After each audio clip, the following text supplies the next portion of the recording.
Hi, Therese. It's really good to hear you, Teresa, and it's really good to see you, Ali.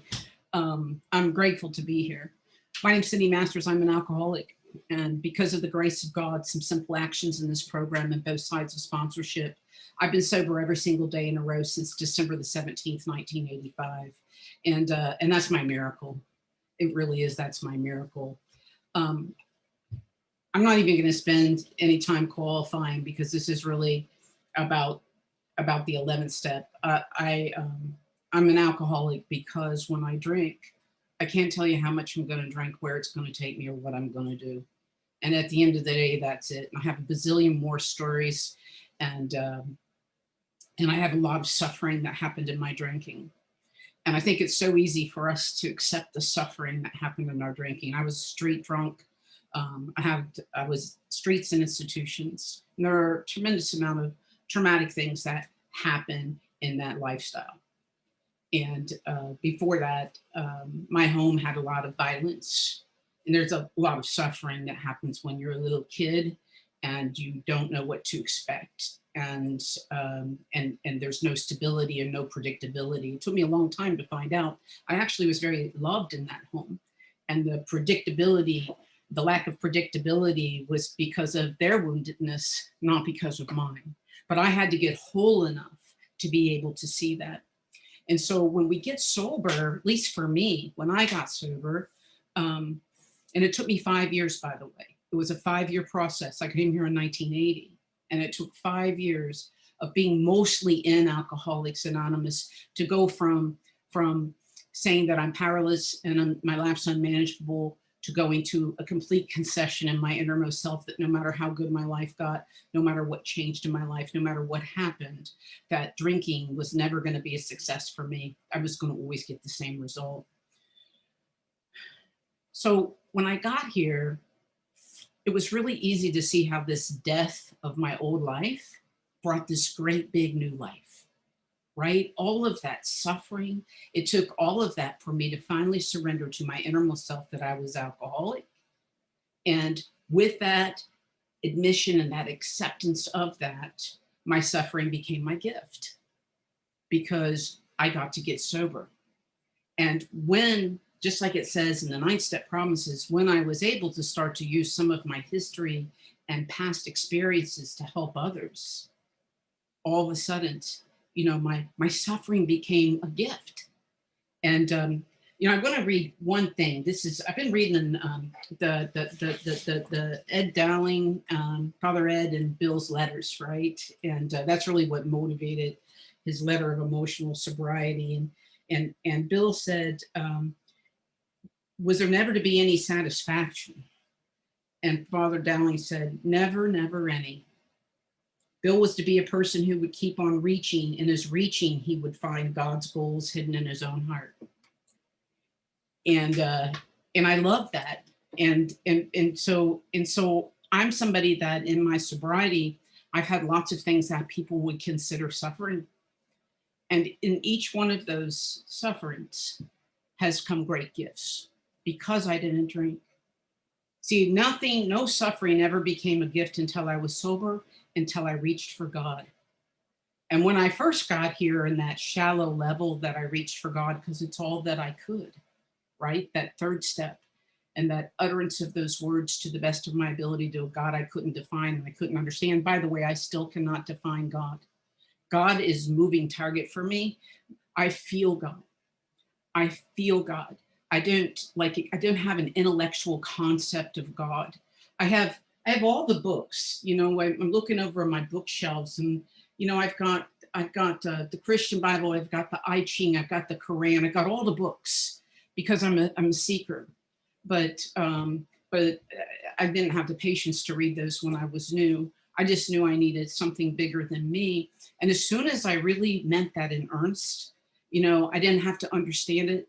I just had to want to somehow follow it and trust it. And as soon as I did that, every suffering I ever had became meaningful because I could help new people with it. And I could help people that had only had my experience. And so for the first time, my life had value. The only other time that I had known value drinking was I was in a foster home, And my foster brother and sister had muscular dystrophy. They had great suffering. They were the first people that I ever met that I felt at that time, I was 14 years old, that I felt their suffering was worse than mine. And I got to help contribute there. We identified with our suffering. And I got thrown out of there because I couldn't not drink.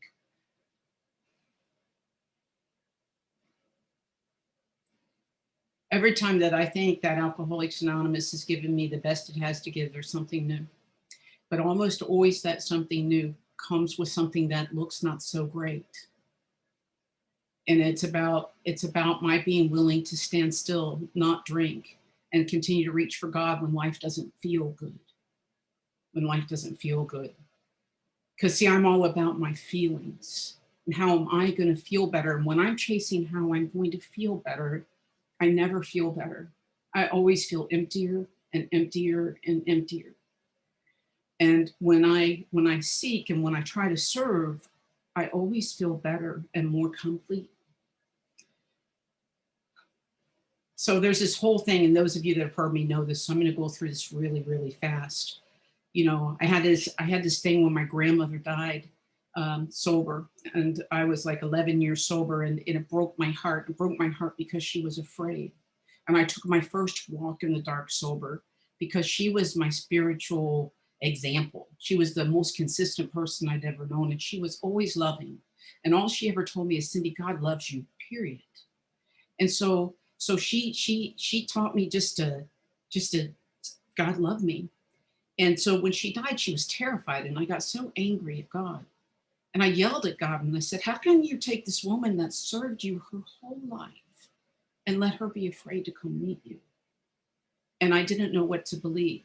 And I disconnected from God, and I couldn't feel God. I did go to meetings and I was transparent about what I felt. I didn't go and pretend to be someplace I wasn't, which has been my saving grace. My saving grace has been that I'm authentic and that I don't play let's pretend in AA so that you will approve of my recovery. I let you know where I really am. And I went to meetings and I cried and I said, I'm lonely and I can't feel God. And I cussed God. And God's totally capable of hearing that. Like, it was the best I could do. I had a big old Harley Davidson. It's where I learned how to meditate, you know, because I couldn't meditate. I vibrated when I was new, and I would just ride that Harley and I could feel God in the wind and see God will meet me where I am. I don't have to go to your mountaintop. I don't have to go to your building. I don't have to know how to meditate because I could not sit still. I just have to want to meet God, and he'll meet me right where I am. So I went for 6 months sober and seriously contemplated blowing my brains apart. I didn't drink. I went to AA. I told the truth, but I was lonely because when I'm separated, once I've had this spiritual experience, I get separated from it. There's no lonelier than I've ever known. Like, it was the loneliest I've ever known. It was the emptiest I've ever known. And I believe that if we stay sober long enough, most of us will have some experience where we have that walk in the dark, which is where it really takes faith. Because am I willing, when I can't feel God, see my feelings, am I willing to still try to act as though God's there? And I got on that Harley Davidson and I was still looking for God. See, I never quit looking for God. And it's really in the seeking I find God. It's in the question. It's not in the answer. You know, for me, it's in all the questions that I get deeper and closer to God. And so I got on my Harley, and long story short, I was on the highway and I got hit by a car, and I was catapulted 17 foot in the air, and I came down and I landed on the hood of a car driving down the highway, rolled off that car drove up me. And I had a marvelous spiritual experience on the highway. I let go because I couldn't breathe. My lungs were punctured. My ribs had gone through my lungs. And when you can't breathe, you're dying, and it feels like you're dying. And it's very scary because it's the unknown. It's scary to change home groups. You know, the unknown is scary. And so I got scared, and then I let go in the most absolute way I'd ever let go. And what happened for me, and I love to share this, is that I got wrapped in nothing but God's love. Just nothing but God's love. I got hugged all the way to heaven by God, whatever heaven is, because it felt safe. And that's what I've been looking for my whole life, really, is how do I feel safe? There was a long recovery period from that. some good things came from that because my spirituality got to its most basic sense. It sometimes in AA, my connection with God, I think, has to be manifested by proving that I can have success and proving I can make big contributions to society. And I couldn't. I had a traumatic brain injury and spinal cord injury. I was on food stamps, Social Security, disability. I lost every single thing I owned at 12 years sober, and it's the biggest gift that I've had. It was what most people would call great suffering. I lost my looks. My face was shredded by the undercarriage of the car. I've had a few dozen surgeries putting it back together. You know, I couldn't remember your name 5 minutes after I met you, and I used to have this big brain, and nobody expected me to function, but you guys brought me newcomers. That's the beautiful thing in AA. If I'm willing to let it be true, I'm never without purpose here. See, where's my purpose going to be? I got no money. I got no ability to earn money. My looks are gone, and this great big brain is gone. So all the things I relied on outside of me, and by the way, I believe those are things outside of me. They are not of me. And all those were gone. And you bring me newcomers, and I might not remember their name 5 minutes later, but they come and they'd be sad and they tell some whiny story because you guys would tell them to tell me some whiny story, and I would have a seizure. They would feel better. Now, I didn't know why by the time they left that they were happy, but I knew that when they came, they were sad, and when they were left, they were happy. And I felt a little like Gandhi. You know what I mean? People come visit me and they feel better. I didn't know why. And what did I do? See, because I got a partner with God. I'm going to hold his hand, but he's not going to pull me. You know, I got a partner. And what did I do? I let it be enough. I let it make me spiritually useful. And see, when I'm spiritually useful and I feel connected, I always get better. I always get better, no matter what my problem. And I did. And then I got cancer. And I spent the better part of a year doing chemo and radiation. And then I started to fall and not be able to get up. When I was a kid, I got kicked through doors and my back was broke. And the accident exacerbated it and ended up being a big deal. Each one of those individual things came with these great gifts. Were they suffering? In that back surgery, I woke up with trauma, and it triggered all the trauma of my childhood. Every bad thing that had been thrown at me, kicked at me, anything to my back, I couldn't turn the slideshow off. And I was sober a long time. I don't know, 15, 17 years, somewhere in there. And the beautiful thing that came from that is that I thought I was done with all that. I thought I was done. I thought that that was over. I thought that I was more recovered than that. And what happened for me was all that pain let me go to a whole nother layer of forgiveness and a whole nother layer of really trusting God. And that forgiveness set me free at a whole new level, that I had to be sober that long to be able to get in touch with that pain, to be able to finally let it go. And I'm very, very loving participant in that man's life that broke my back, because of that forgiveness. And I love him, and I don't do it out of charity. I do it for me. I do it for me. Because once I forgave him, I was able to have this deep compassion. And so instead of, I was whole enough, I didn't need him to help repair the damage. I was whole enough that I could see his. See, until then, I could only see how much that he had hurt me, and I couldn't even see him as human. And then I saw it about how broken and how disjointed that he was when I was growing up. But also the disjointedness gave times where he loved me so deeply. And see, I couldn't remember the deeply. I couldn't remember him teaching me to garden. I couldn't remember him teaching me any of those things because the trauma superseded it. And it gave me the gift of loving my dad and feeling him love me.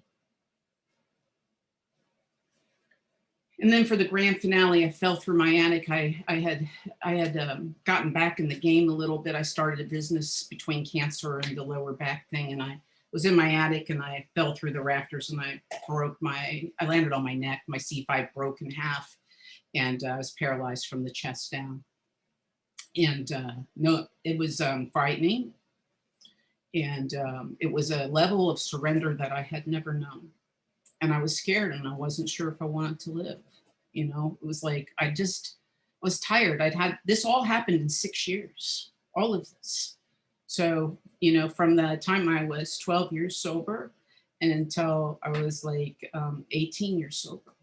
And that's my whole 30s from 34 to 40.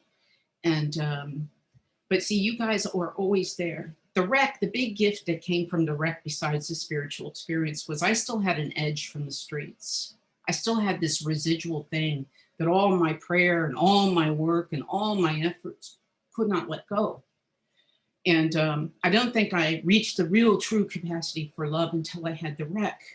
Because in the wreck, I was so vulnerable that I couldn't resist you. I couldn't put my shield up.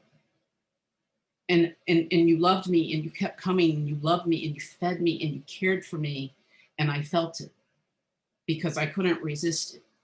And it changed me.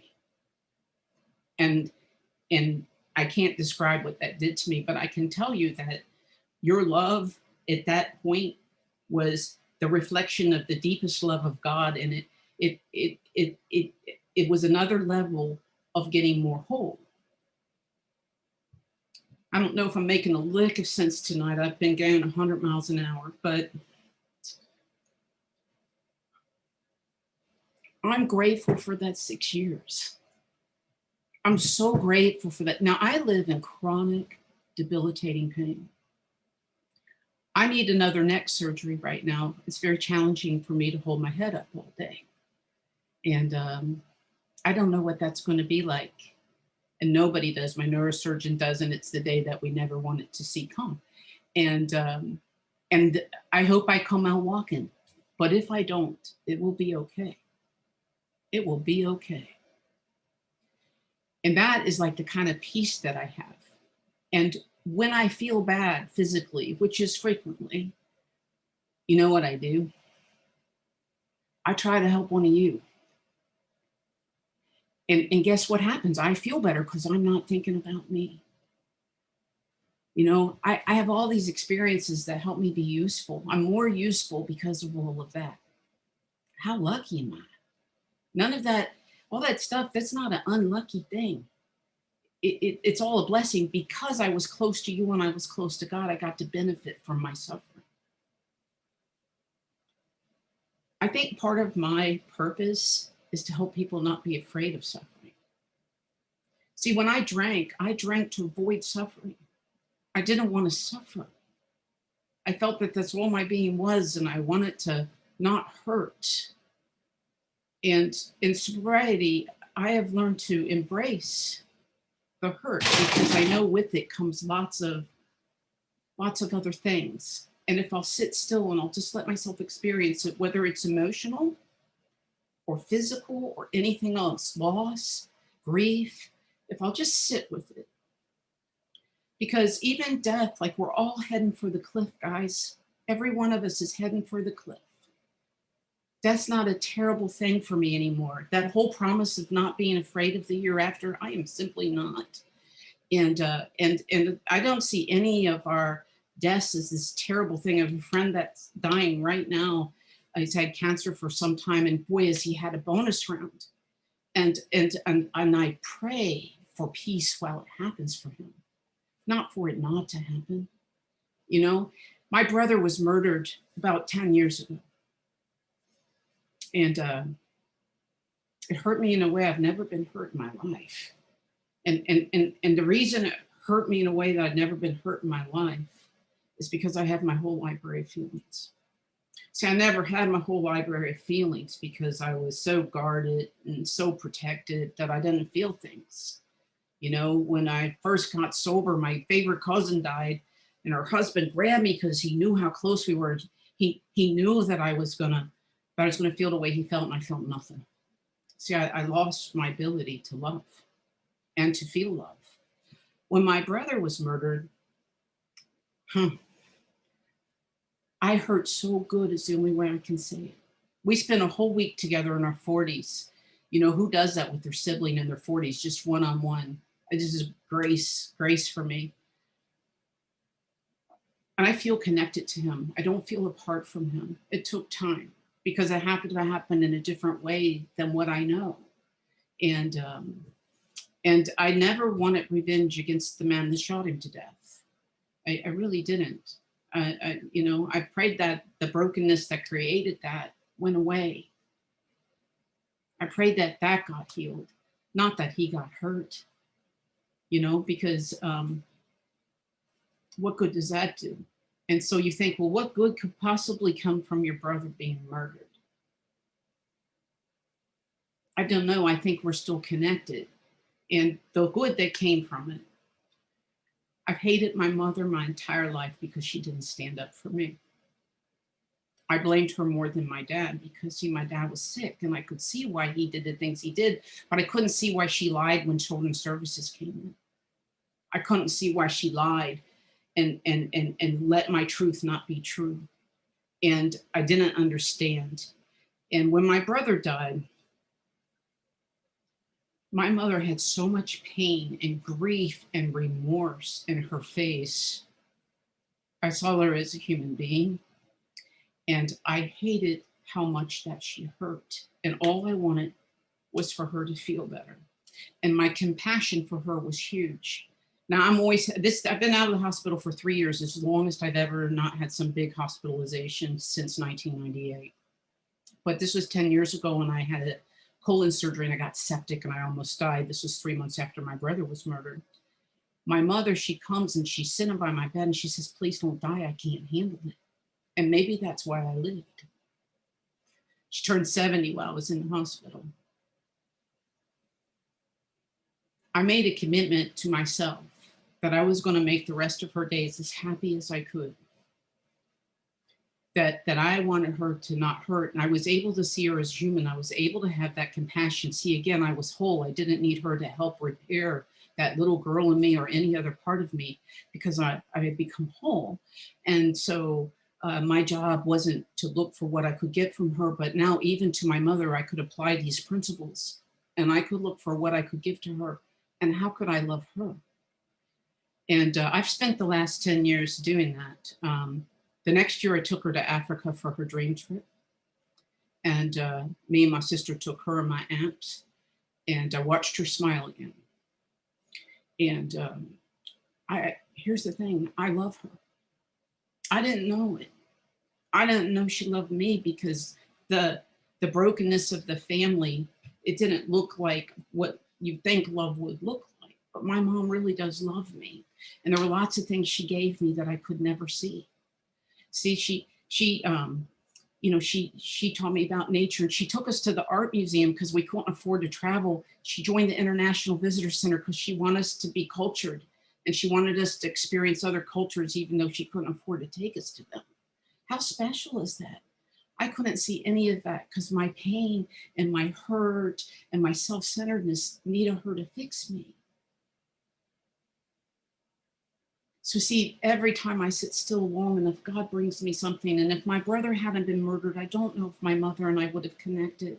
I don't want my brother to be murdered. Don't hear it that way. But my job is to look for what's right, not what's wrong. My job is to look for the gift because that lets me be happy. That lets me be useful. My mom turned 80 during COVID. She doesn't have a lot of skills to deal with bad feelings. And she was so depressed because she spent her 80th year locked down in COVID. And she felt very sorry for herself. She said, I'm not turning 80. I refuse to. I lost my 80th year. I spent the better part of a month putting tribute videos together with all these 70 and 80 and 90-year-old people. And trust me, that's not easy.